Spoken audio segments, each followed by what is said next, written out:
amigos de YouTube, estamos en un nuevo video de mis primeros diseños y productos para Barbie. Bueno, pues aquí vamos a hacer un slime. Pues ya tenía estos materiales, bueno, ya tengo la pintura. Es que estaba muy emocionada, entonces ya lo había hecho, pero ya se me lo boté. Acá te un poquitito. Bueno, pues vamos a hacer, como ya vieron el título, vamos a hacer un slime. Y entonces, y aquí pues los materiales ya los tengo acá, solo falta la pintura. Es que estamos como si fueran vivos, Dios mío. Bueno, aquí colbón. Pues algo para revolver, yo elegí una cuchara, un tarrito, lo que quieran, y pintura.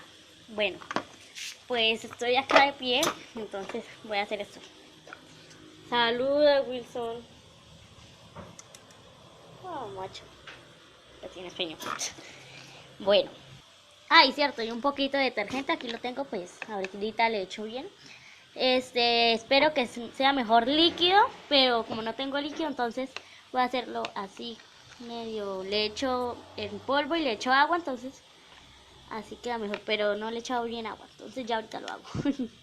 Bueno, pues ahora sí, vamos a comenzar.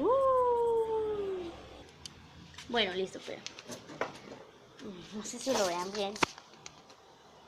Que estoy en el día, ya son como ya son las 11:14. Vamos a echar el colbón. Pues yo voy a hacer un pedacito. Sí. Es opcional que ustedes coloquen el colbón. Opcional, o sea, ¿cuántos discos tienen? Y bueno. Y de ahí le vamos a echar un pedacito de pintura. Yo les elegí rojo para que se vea como un rosadito.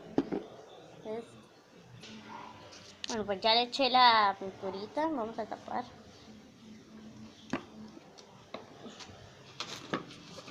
Estoy en el patio. Vamos a revolverla.